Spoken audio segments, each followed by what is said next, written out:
बच्चों, आप सभी को नमस्कार। मेरे बच्चे, आज मैं आपको एक ऐसे कॉन्सेप्ट के बारे में बताने जा रहा हूँ।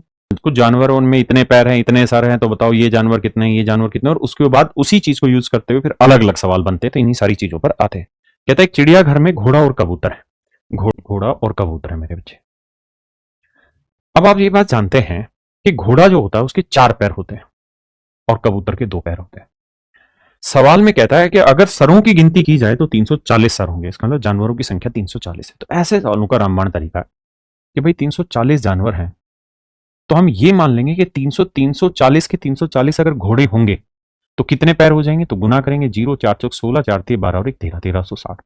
और 340 के 340 अगर कबूतर होंगे तो कितने पैर हो जाएंगे। 0 2 चौक 8, 2 3 6, 680। जबकि सच मायने में जो पैरों की गिनती है वो है 1060।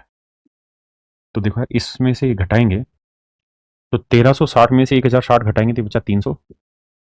अब मेरे बच्चे 1060 में 680 घटाएंगे तो आएगा 380। रेशियो लेने जाएंगे तो 2 15 30 और 2 18, 2 19 38। रेशियो आ गया मेरे बच्चे 19:15। यानी 19 घोड़े हैं तो 15 होंगे कबूतर। तो पहली बात तो ये कि जो भी आपका आंसर होगा वो 15 का मल्टीपल होगा, क्योंकि कबूतर पूछे। दूसरा हम ये कर सकते हैं कि 19 और 15 का जोड़ बैठाएं तो आएगा 34 यूनिट। कि भाई टोटल जानवर 34 यूनिट है, जबकि दे रखे हैं 340। तो 1 यूनिट की वैल्यू 10, तो 15 यूनिट की वैल्यू 150। मतलब कबूतरों की संख्या 150। अब इसी सवाल को मैं एक और तरीके से एक्सप्लेन करता हूं। ऐसे सवालों में जब भी 4 पैर वाले जानवरों की संख्या पूछे, 4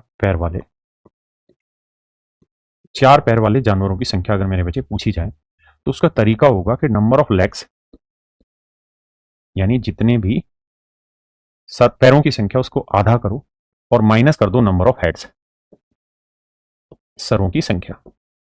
इसको डिटेल भी समझा दो। तो मेरे बच्चे, पैरों की संख्या थी 1060, इसको 2 से भाग दोगे। सरों की संख्या है कितनी जी, 340। जब ऐसा करोगे 2 से काटोगे 530 माइनस 340। तो ये जो संख्या आएगी ना, जब इसे घटाओगे तो ये आएगी 190। इसका मतलब 4 पैर वाले जानवरों की संख्या 190 है।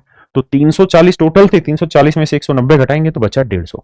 यानी कबूतरों की संख्या 150। तो ये डायरेक्ट रिजल्ट भी आप याद रख सकते हैं।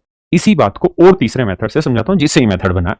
देखिए ध्यान से भाई, हम ये बात जानते हैं कि टोटल 340 जानवर। आपने कहा ठीक है जी। इन 340 जानवरों में मेरे प्यारे बच्चों, कुछ तो हैं कबूतर और कुछ हैं खरगोश। कबूतरों के पैरों की संख्या 2 है, जबकि खरगोश नहीं, जो भी है घोड़ा है, घोड़ा।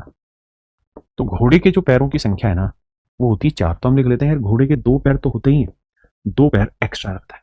ऐसे कर लिया। और टोटल पैरों की संख्या 1060 है। जिस वजह से ये मेथड बना जो पीछे समझाया, उसकी कहानी बता रहा हूं। तो हम यहां ये करेंगे कि भाई 2 पैर कबूतर के भी हैं और 2 पैर खरगोश घोड़े के भी हैं, तो 2 पैर तो हर एक जानवर के, है ना। तो 340 जानवरों के 2 पैर के हिसाब से कितने पैर हो गए। तो 340 बटे 2, सॉरी 340 गुना 2, तो यह है 680। तो इस हिसाब से 680 पैर हुए। मतलब कितने पैर एक्स्ट्रा है, तो जवाब होगा 380 पैर एक्स्ट्रा है। किस वजह से एक्स्ट्रा है, क्योंकि घोड़े के 2 पैर फालतू है। 2 से काटेंगे तो 19 190, यानी घोड़ों की संख्या 190 हुई। तो मेरे बच्चे, कबूतरों की संख्या होगी 340 में 190 गया 150।